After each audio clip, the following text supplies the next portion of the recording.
morning, everybody. My name is Dr. Amitabha Acharya. I'm presently working as a principal scientist at CSR IHBT, Palampur, India. I'd like to thank the organizing team of 7th CDNV for giving me this opportunity to present our work at this international conference. Specifically, I would like to thank Professor Luciano for giving me the opportunity of getting connected with different professionals and different other industry partners, which is going to definitely help us as a team to carry forward the sustainability issues of nanotechnology in near future. The topic that I have decided for my presentation is therapeutic potential of carbon-based nanomaterial-derived nanozymes and nanoenzymes.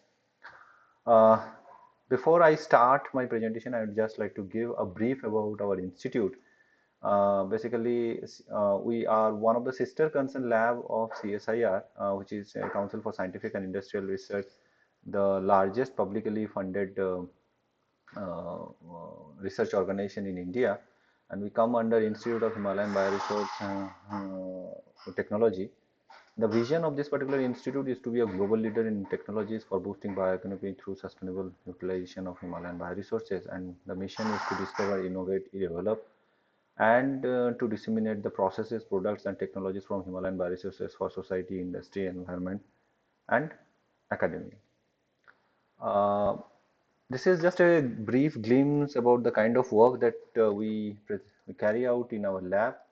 Our lab is mostly divided in three different parts, where we are trying to develop different anti-allergenic materials or fibril destabilization nanomaterials, and we would like to study how they are doing so, and by understanding their interactions and all this. The future perspective of this particular work is related to providing some nanomedicines that can be used specifically for Alzheimer disease. In other aspect, we are also working on antibacterial and antibiofilm nanomaterials and their mechanism studies to combat antibiotic resistance. In the third aspect, which is the part of today's talk, we are working on nanozymes, which is going to act as a point of care diagnostics for responsive biomedical applications and biosensing and immunoassays. Just before I start this particular presentation, just would like to give you that a brief glimpse about carbon nanomaterials, which is specifically is our focus. Actually, carbon nanomaterials are divided in different aspects like zero-dimensional, one-dimensional, two-dimensional, and three-dimensional nanomaterial, where in zero-dimensional carbon nanomaterials we have fullerenes, carbon onions, carbon dots. Whereas in case of one-dimensional, we have multi-walled carbon nanotube or single-walled carbon nanotube. Graphene that we have falls under two-dimensional nanomaterial. Then we have multi-layer graphene nanodiamonds, which comes under three-dimensional nanomaterial. The benefit of these carbon nanomaterials are multifold. Specifically, if we will focus on some key features, we can talk about large surface area to volume ratio and their unique electron density, which acts as a very good kind of situation where these electronic channels can be monitored and then can be put forward for different kind of enzymatic reaction. Um, the major work that has been carried out till date for nanozymes are mostly related to oxidoreductase class, and this particular class is quite broad, includes dehydrogenase, hydrolase, peroxidase, oxidase, reductase, and oxygenase reaction. So our idea is to use our nanomaterials for different oxidoreductase class of enzyme, and we specifically focus on catalase and peroxidase activity. We have also looked into superoxide dismutase and oxidase activity and tried to look into their different biological application, and also wanted to check how they are going to behave under a different biological environment. Today's talk is mostly divided in three parts, where starting from the nanoenzyme application to the nanozyme application, we'll talk about how our nanozymes have benefited the cancer treatment strategies in in different aspects, starting from plant-based nanomaterials to to how those nanomaterials were attached with different enzymes, which have shown beneficial effect towards cancer treatment. In first set of studies, what we have carried out is we have isolated the plant material which is abundantly available in this part of India. This lantana camera is actually a kind of invasive alien species and it has created a havoc in this particular region of India. What we have done is we have carried out CHNS analysis, isolated the wood powder from this aspect, and found that the nitrogen content of this particular plant species is quite high. As we all know that the nitrogen, if we increase the nitrogen content of any material, because of its doping effect, the electronic transition takes place from highest occupied molecular orbital to lowest unoccupied molecular orbital in a quite faster way, and that is the reason the doping includes a lot of enzymatic activity, their fluorescence properties.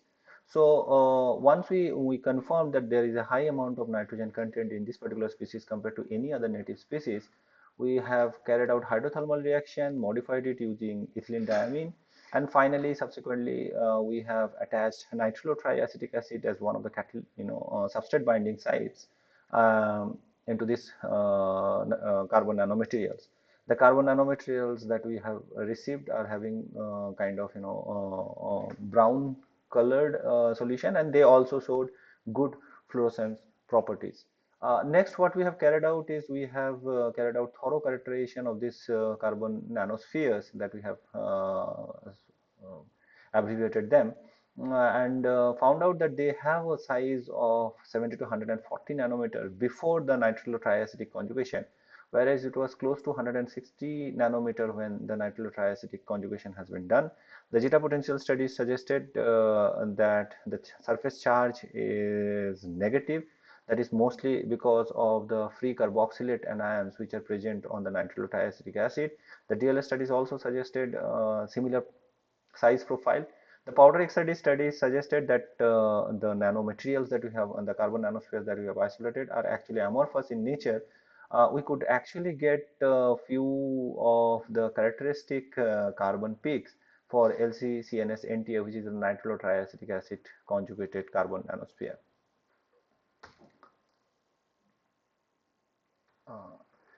Next, we have carried out several FTIR studies to confirm the presence of carboxylate and the amide conjugation in case of the normal LCCNS and LCCNS NTA, and the presence of both amide 1 and amide 2 peak in and around 1760 centimeter inverse confirmed that indeed we have the amide coupling.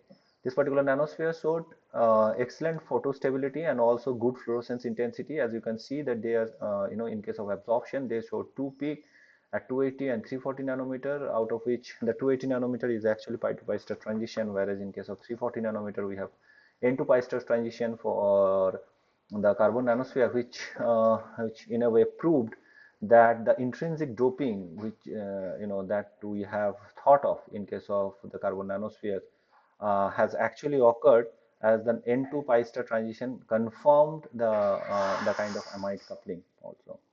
Also, the absorbance and fluorescence study suggested that the visible light and 366 nanometer light have different color code.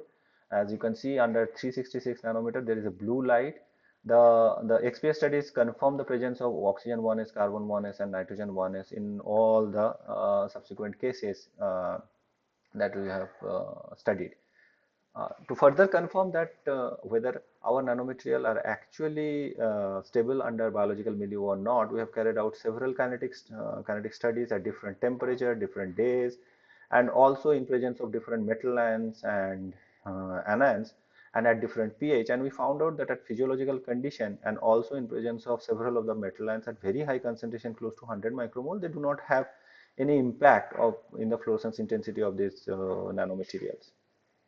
Next, what we tried to look into was to look into the enzymatic activity of these specific nanozymes that we have developed, and the specific enzymatic activity that we have looked into are catalase and peroxidase activity, where we have chosen both TMB and hydrogen peroxide as two of our substrates. As you can see that in presence of TMB, which is actually a color marker, our nanozyme actually showed good enzymatic activity with Km and Vmax value of 282 micromole and 1.47 micromole per second respectively for LCCNS NTA. And similar was the situation when we used hydrogen peroxide as one of the substrate, and the Km and Vmax value was found to be 0.3745 and 1.87 micromole per second. We suggested that these nanomaterials can act as a very good material for the enzymatic activity. Interestingly, the photoirradiation of these nanomaterials enhanced their enzymatic activity, which was found to be approximately threefold enhancement compared to the bare nanoparticle, as well as for the LCCNS NTA when hydrogen peroxide was used. So that specifically suggests that these nanomaterials are stimuli responsive and they can show great activity.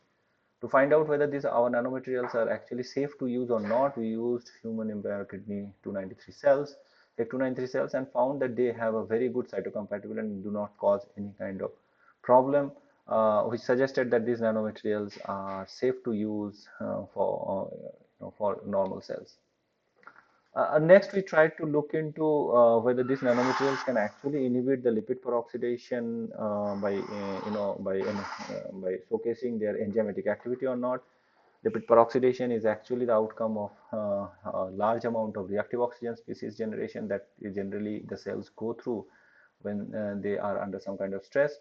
And as you can see that when the lipid peroxidation has occurred, we have also used 380, which is a specific catalase inhibitor.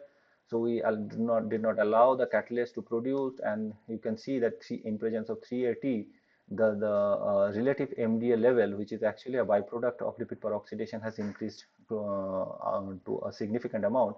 Whereas in case of our LCCNS NTA, because it can actually reduce that hydrogen peroxide which is excessively produced during the ROS condition, can actually reduce the hydrogen peroxide production by approximately threefold. Similar to the situation with the protein carbonylation, when we have used the catalase inhibitor, the protein carbonylation has increased to a large extent, whereas in case of our own LCCNS NTA, the fold decrease was found to be approximately twofold. Our nanomaterials are having found to have a great deal of impact on maintaining the mitochondrial homeostasis. As you can see that the J monomer and J aggregate formation that we generally observe in case of oxidative stress, in case of J aggregate formation, under oxidative stress, the J aggregate formation has reduced, whereas in case of our nanoparticle treatment, you can see that that has increased. Similar was the situation with double-stranded DNA degradation, where we found that in presence of a nanoparticle, the double-stranded has maintained its activity. The Western blot study suggested that both the catalase and peroxidase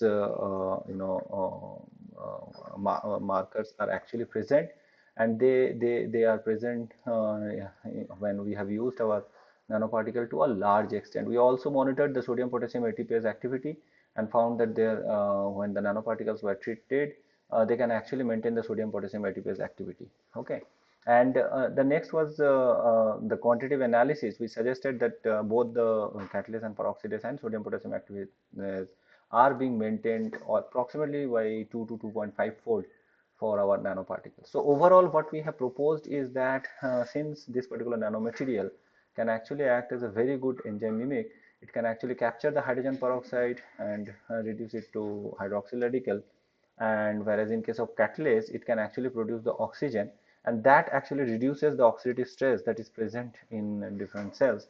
So basically these nanomaterials can act as a very good mimic for reducing the oxidative stress in our cellular conditions. In the second set of studies, what we have found out is that we have used almost similar set of experiments. Only thing is that in this case we have used Camellia sinensis as one of the plant species, from where we have isolated the carbon nanomaterials, modified it with using nitrotriacetic acid, carried out the amide conjugation studies to find out that the nitrotriacetic acid acts as a very good binding, very good functional group to bind the substrate. Again, the similar size that we have observed was close to 110 to 200 nanometer for the bare as well as the NTA nanoparticle conjugated surfaces. Then we have carried out the XPS studies to find out powder XRD studies to find out different planes which are present, which confirm the presence of the carbon nanomaterials.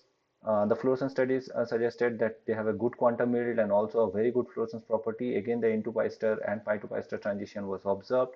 The FTR studies also suggested amide stretching reaction for the NTA conjugated nanoparticle. XPS studies also suggested presence of different oxygen, nitrogen, and carbon activities. So enzyme kinetic studies, when we carried out using different enzymes, what we have found out is that again this particular nanomaterial showcased very good Km and Vmax values, and accordingly it also worked. It showcased generation of oxygen in the cuvette itself. As you can see, the effervescence that we are getting to see, and the Km and Vmax value are quite comparable with the metallic nanozymes that are already reported in the literature. And the same control studies that we have carried out found that it is actually, these nanomaterials are very safe to be used for the normal condition.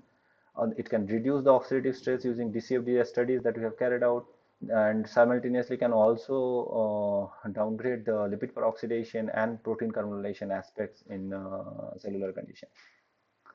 Um, as we have carried out different mitochondrial condition, we found that it can maintain the J aggregate condition, which is the mitochondrial health monitor, in a better way compared to the any other standard controls that we have used, like NAC or other components. It can also maintain the double-stranded DNA and can maintain the cellular health. So the major aspect that we tried to look into in this particular work was whether the nanozyme can actually be used to inhibit the hydrogen peroxide production in the tumor microenvironment or not. So what we have done is we have selectively delivered these particular nanomaterials to the cancer cells, created the hypoxic condition, but the hydrogen peroxide has been found to be in very good concentration, and tried to use our nanomaterial to split this hydrogen peroxide to oxygen and water in a process that will allow the regular chemotherapeutic drugs to come and treat these cancer cells. And that is exactly what we have carried out using ruthenium bipyridyl complex, and found out that ruthenium bipyridyl complex can cure the hypoxic condition. When we have used and then we treated our nanoparticle at different concentration, found that the nanoparticle can actually reduce the hydrogen peroxide concentration by catalyzing it to oxygen and water. And in a process, what has happened is that sulforaphane, which is actually a chemotherapeutic drug, showed enhanced activity to the cancer cells. So in this way, this was an indirect way that the regular chemotherapeutic drugs will show a better activity compared to the problem that they face because of the tumor hypoxic condition and increased amount of hydrogen peroxide. Just to confirm that our nanoparticles, the nanozymes can actually enhance the hypoxic condition, we found that HIF-1 alpha expression levels were severely down when we have treated with our nanozymes, and the fold enhancement and fold decrease is actually quantitatively monitored. So overall, what we have done is we have used our first set of studies in our second set of studies, just to confirm that the hypoxic condition which is present in the cancer cells can be reduced, and that will allow the regular chemotherapeutic drugs to act in a better way, and can show which will actually show a better anti-cancer activity if we can use that hydrogen peroxide in the tumor microenvironment through some external agents. In the third aspect, what we have done is we have used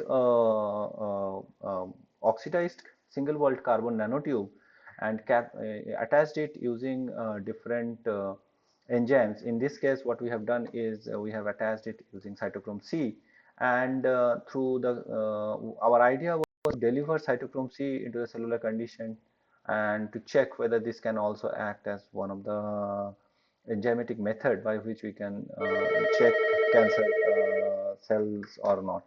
I mean the killing of cancer cells or not.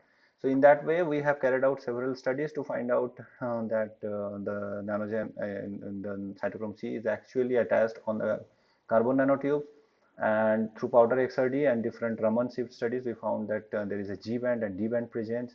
The powder XRD study suggested that carbon nanotubes showed 101 and 100 plane, which are characteristic of the carbon nanotubes even after the conjugation of the cytochrome C.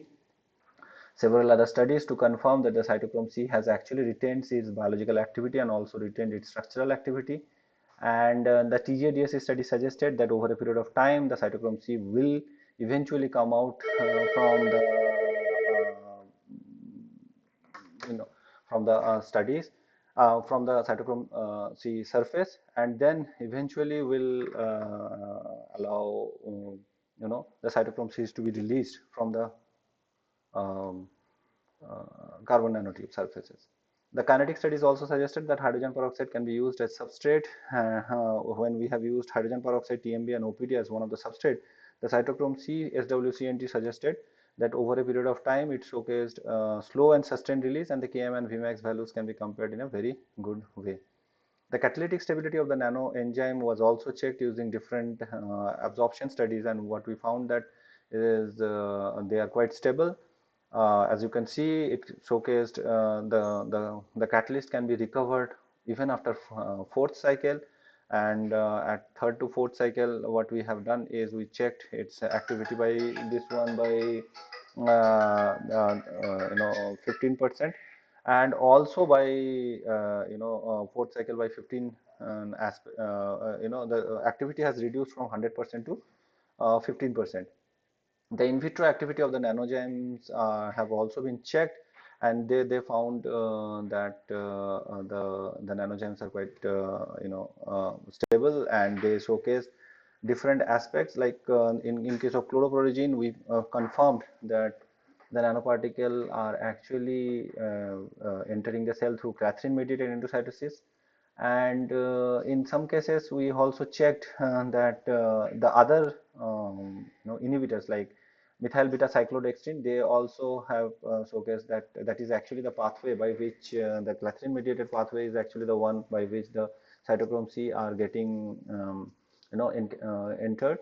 Again, we have used 380 for one of the studies where we wanted to look into the effect of our nanoparticle in cancer cells. And what we have found out is that cytochrome C SWCNT maintained the mitochondrial health. We carried out the similar kind of studies in using HEC 293 cells, where you can see that the hydrogen peroxide treatment actually have reduced the gamma H2X serine at 139 position, which is actually a DNA marker, degradation biomarker. And in our nanoparticle treatment, which is cytochrome C SWCNT, it is actually quite effective and showcased better activity.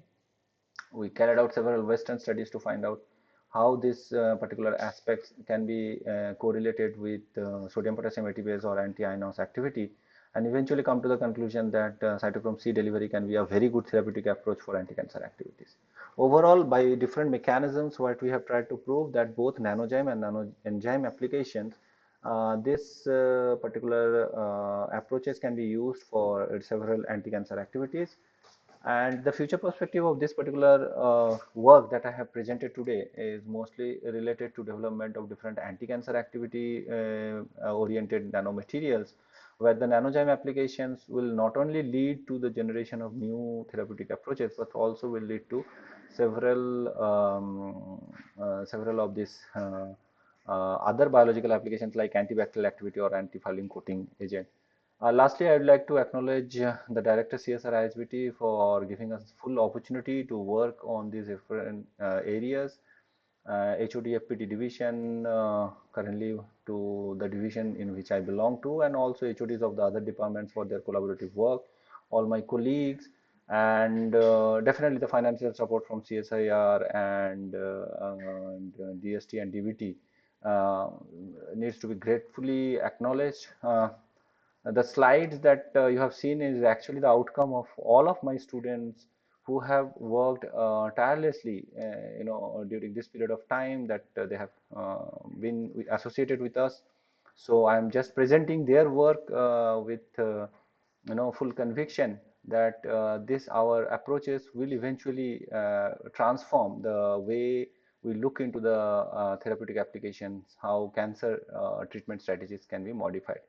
I would like to thank with this to the organizing committee once again for giving me this opportunity.